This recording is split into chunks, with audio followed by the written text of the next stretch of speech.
감정이라는 것은 너무나 소중한 것입니다. 하나님이 우리에게 주신 선물이에요. 불안과 두려움이라는 감정, 때때로는 어떤 우울과 강박이라는 감정, 부정적인 감정 같지만 하나님 주신 선물입니다. 귀한 거예요. 불안과 두려움이라는 감정이 없으면 어떻게 될까요? 두려워하지 마, 불안해하지 마. 이거 다 필요 없는 거야. 절대 그래서는 안 돼. 없애버려. 이러면 안 됩니다. 두려움과 불안함이라는 것은 우리로 하여금 위험과 어려움에 미리 바르게 대처하게 만드는 하나님이 주신 선물이에요. 귀한 감정이에요. 우울과 강박이라는 것도 역시 마찬가지입니다. 이런 감각이 없다면 우리는 우리의 상태도 모른 채 우리를 과신하고 과로하게 처신하다가 결국 완전히 우리의 삶을 잃어버릴지도 몰라요. 누군가를 좋아하는 일, 혹자를 미워하는 일 역시도 마찬가지입니다. 우리의 인간관계와 사회생활을 세워가는 데 있어서 이것은 아주 중요한 기준으로 작용하게 되죠. 문제는 무엇인가? 우리가 그 감정을 느낄 때 감정의 주인이 되어서 주체적으로 살아가기보다는 감정의 노예가 되어서 끌려다니게 된다는 것입니다. 누군가를 미워하게 됐습니다. 그럼 미워한 것은 미워한 것이고 내 삶은 내 삶이에요. 근데 그 미워하는 감정이 나를 완전히 사로잡아요. 어떻게 합니까? 미워하는 마음에 잠도 못 자게 만들고 건강도 상하게 만들고 다른 인간관계들까지 다 망쳐놔버려요. 이것이 바로 큰 문제입니다. 감정은 삶과 심령을 심각하게 왜곡시켜서 결국 삶을 건전하게 살아갈 수 없는 상태에 이르게 만든다는 것이 문제입니다.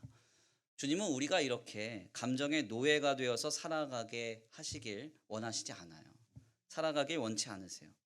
주님은 우리가 믿음으로 감정을 다스리며 굳세게 살아가기를 원하고 계십니다.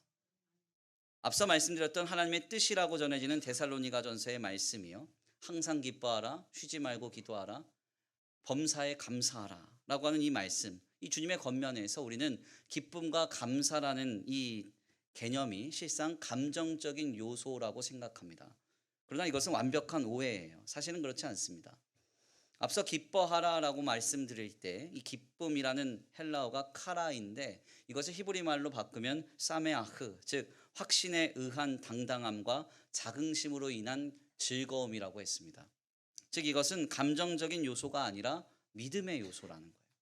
중요한 점은 여기서 이 막달라 마리아의 슬픔이 전혀 부정적인 요소가 아니었다는 것입니다. 그가 누구를 위하여 울고 있습니까? 예수님을 위하여 울고 있어요. 주님을 향한 마음이 실현되지 못함으로 인해서 그 주님을 향한 뜨거운 마음을 가지고 울고 있습니다. 그러니까 이 여인의 슬픔은 전혀 부정적인 요소가 아니었다는 것이죠.